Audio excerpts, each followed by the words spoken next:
Rochester New York ਤੋਂ ਇੱਕ ਸਿੰਘ ਸਾਹਿਬ ਆ ਸਿਮਰਜੀਤ ਸਿੰਘ, ਉਹਨਾਂ ਦਾ ਡਿਪਾਰਟਮੈਂਟ ਆਫ ਜਸਟਿਸ ਨੇ ਜਿਹੜਾ ਉਹ ਨਾਮ ਦੱਸਿਆ ਸੀਗਾ। ਨੈਚੁਰਲਾਈਜੇਸ਼ਨ ਦੇ ਫਰਾਡ ਨੂੰ ਉਹਨੇ ਜਿਹੜੀ ਆ ਗਿਲਟੀ ਪਲੀ ਕੀਤਾ ਆ, ਉਹਨੇ ਮੰਨਿਆ ਵੀ ਉਹ ਦੋਸ਼ੀ ਆ। ਸੋ ਜੇ ਤੁਸੀਂ ਇਸ ਕੇਸ ਦੇ ਬਾਰੇ ਤੁਸੀਂ ਥੋੜ੍ਹਾ ਜਿਹਾ ਦੱਸ ਸਕੋ, ਕੀ ਕੀਤਾ ਉਸਨੇ, ਕੀ ਗਲਤੀਆਂ ਸੀ ਉਹਦੀਆਂ, ਤੇ ਹੁਣ ਕੀ ਉਸ ਦਾ ਭਵਿੱਖ ਜਿਹੜਾ ਉਹ ਹੋ ਸਕਦਾ ਹੈ। ਸੋ ਇੱਦਾਂ ਕਿ ਸਾਰੇ ਚਾਰਜਿੰਗ ਡਾਕੂਮੈਂਟਸ ਤੇ ਉਹ ਤਾਂ ਮੈਂ ਨਹੀਂ ਪੜ੍ਹਿਆ, ਪਰ ਜਿਹੜਾ ਨਿਊਜ਼ ਦੇ ਰਾਹੀਂ ਜਿਹੜਾ ਸਾਨੂੰ ਪਤਾ ਲੱਗਾ ਸੀਗਾ ਉਹ ਇਹ ਸੀਗਾ।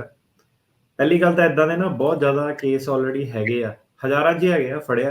ਫੜਿਆ ਇੱਕ ਦੋ ਨੂੰ ਉਹਨਾਂ ਨੇ, ਇੱਕ ਦੋ ਨੂੰ ਤਾਂ ਨਹੀਂ, ਇਹ 700-800 ਲੋਕੀ actually over a period of 4 ਸਾਲ ਇਹਨਾਂ ਨੇ ਫੜੇ ਹੋਏ ਆ। ਉਹਦੇ ਵਿੱਚ ਕਾਫੀ ਜ਼ਿਆਦਾ ਜਿਹੜੇ ਆਪਣੇ ਇੰਡੀਅਨ ਲੋਕੀ ਸੀਗੇ।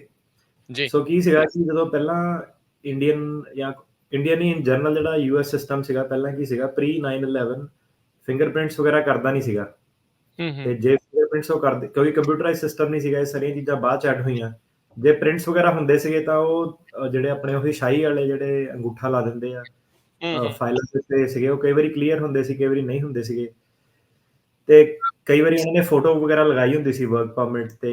ਸੋ ਇਹਨਾਂ ਨੇ ਕੀ ਕੀਤਾ, ਫਰੋਮ ਟਾਈਮ ਟੂ ਟਾਈਮ ਇਹਨਾਂ ਨੇ, ਸੋ ਉਹਦੇ ਵਿੱਚ ਕੀ ਹੁੰਦਾ ਸੀਗਾ ਕਿ ਜਦੋਂ ਲੋਕੀ ਆਪਣੀ ਕਮਿਊਨਿਟੀ ਵਾਲੇ ਕੇਸ ਫਾਈਲ ਕਰਦੇ ਸੀਗੇ, ਜਦੋਂ ਕੇਸ ਹਾਰ ਜਾਂਦੇ ਸੀਗੇ ਤੇ ਉਹਨਾਂ ਨੂੰ ਫਿਰ ਕੋਈ ਸਲਾਹ ਦੇ ਦਿੰਦਾ ਸੀਗਾ ਕਿ ਤੁਸੀਂ ਨਾਮ ਬਦਲ ਕੇ ਨਵੀਂ ਸਟੋਰੀ ਬਣਾ ਕੇ ਨਵਾਂ ਦੱਸ ਕੇ ਉਹਨਾਂ ਨੂੰ ਕਿ ਹੁਣ ਐਂਟਰ ਕੀਤੇ ਆ, ਏਦਾਂ ਕਰਕੇ ਆਪਣਾ ਕੇਸ ਜਿਹੜਾ ਫਾਈਲ ਕਰ ਦਿਓ। ਪਹਿਲਾਂ ਤਾਂ ਇੱਕ ਤਾਂ ਵੈਸੇ ਨਕਲੀ ਹੋ ਗਿਆ, ਦੂਸਰਾ ਇਹ ਆ ਕਿ ਆਪਣੀ ਇੱਕ ਵਾਰੀ ਤੁਹਾਨੂੰ ਪਹਿਲਾਂ ਸਿਸਟਮ ਨੇ ਮੌਕਾ ਦੇ ਦਿੱਤਾ, ਤੇ ਦੂਜਾ ਉਸ ਤੋਂ ਬਾਅਦ ਫਿਰ ਦੁਬਾਰਾ ਔਨ ਟਾਪ ਆਫ ਦੈਟ ਨਾਮ ਚੇਂਜ ਕਰਕੇ, ਡੇਟ ਆਫ ਐਂਟਰੀ ਚੇਂਜ ਕਰਕੇ ਲੋਕਾਂ ਨੇ ਕੇਸ ਜਿੱਦਾਂ ਸੈਕਿੰਡ ਟਾਈਮ ਲਗਾ ਕੇ ਜਿੱਤ ਵੀ ਗਏ। ਕਾਫੀ ਸਾਰੇ ਲੋਕੀ, ਹਜ਼ਾਰਾਂ ਦੀ ਤਾਦਾਦ ਦੇ ਵਿੱਚ ਜਿੱਤੇ ਹੋਏ ਆ। ਕਾਫੀ ਸਾਰੇ ਆਪਣੇ ਵਿੱਚ ਲੋਕੀ ਮੌਜੂਦ ਆ ਅਦਾਰਿਆਂ ਤੇ ਇੱਥੇ ਬੇ ਏਰੀਏ ਦੇ ਵਿੱਚ ਵੀ, ਜਿਹੜੇ ਇਸ ਚੀਜ਼ ਦੇ ਅੰਦਰ ਉਹਨਾਂ ਨੇ ਇਸ ਤਰੀਕੇ ਨਾਲ ਸਾਲਮ ਲਏ ਹੋਏ ਆ। ਸੋ ਹੁਣ ਕੀ ਸੀਗਾ ਕਿ over a period of time immigration ਨੇ ਜਾਂ ਟੈਕਨੋਲੋਜੀ ਵੱਧ ਗਈ, ਕੈਚਅਪ ਕਰਨਾ ਸ਼ੁਰੂ ਕਰਤਾ। ਸੋ ਸਭ ਤੋਂ ਪਹਿਲਾਂ ਤਾਂ ਉਹਨਾਂ ਦਾ ਇਹ ਹੋਇਆ ਕਿ ਜਿਹੜਾ ਫੋਟੋ ਹੁੰਦਾ, ਫੇਸ਼ੀਅਲ ਰੈਕਗਨੀਸ਼ਨ ਸੌਫਟਵੇਅਰ ਹੁੰਦਾ ਜੀ, ਉਹਦੇ ਥਰੂ ਜਿਹੜੀਆਂ ਪੁਰਾਣੀਆਂ, ਮੰਨ ਲਓ ਕਿਸੇ ਨੇ ਹੁਣ ਕੋਈ ਯੰਗ ਸੀਗਾ ਉਦੋਂ, ਉਹਨੇ 20 ਸਾਲ ਦੇ ਨੇ ਉਦੋਂ ਸੈਲਮ ਫਾਈਲ ਕੀਤਾ ਸੀਗਾ, ਰਿਜੈਕਟ ਹੋ ਗਿਆ। ਉਹਨਾਂ ਨੇ ਕੀ ਕੀਤਾ ਕਿ ਜਦੋਂ ਫਾਈਲਾਂ ਸਿਸਟਮ ਦੇ ਵਿੱਚ ਸਕੈਨ ਕੀਤੀਆਂ ਤਾਂ ਫੇਸ਼ੀਅਲ ਰੈਕਗਨੀਸ਼ਨ ਸੌਫਟਵੇਅਰ ਨੇ ਉਹਨੂੰ ਬਣਾ ਕੇ ਦੱਸਦਾ ਕਿ ਇਹ ਬੰਦਾ ਵੱਡਾ ਹੋ ਕੇ ਹੁਣ ਕਿੱਦਾਂ ਦਾ ਲੱਗਦਾ ਹੋਣਾ ਵਾ।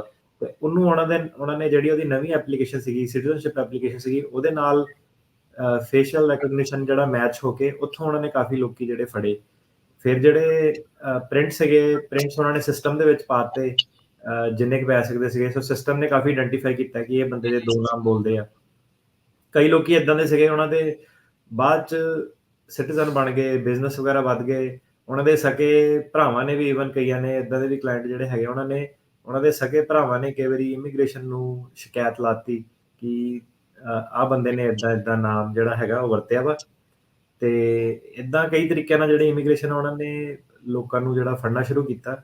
ਸੋ ਜਿਹੜੇ ਕੇਸ ਦੀ ਤੁਸੀਂ ਗੱਲ ਕਰ ਰਹੇ ਆ, ਇਹ ਵੀ ਇੱਕ ਉਹੀ ਕੇਸ ਸੀਗਾ ਜਿਹਦੇ ਵਿੱਚ ਸਾਲਮ ਪਹਿਲਾਂ ਡਿਨਾਈ ਹੋਇਆ ਸੀਗਾ ਤੇ ਇਹਨੇ ਨਾਮ ਬਦਲ ਕੇ ਸਾਲਮ ਸਿਸਟਮ ਦੁਬਾਰਾ ਸਾਲਮ ਲਿਆ ਤੇ ਹੁਣ ਸਿਟੀਜ਼ਨਸ਼ਿਪ ਸੀਗੀ ਇੱਕੋ ਨਹੀਂ ਸੀਗੀ, ਆਈ ਡੋਨਟ ਨੋ। ਪਰ ਇਹ ਜਦੋਂ ਫੜਿਆ ਇਹਨੇ ਫਿਰ ਗਿਲਟੀ ਪਲੀ ਕੀਤਾ।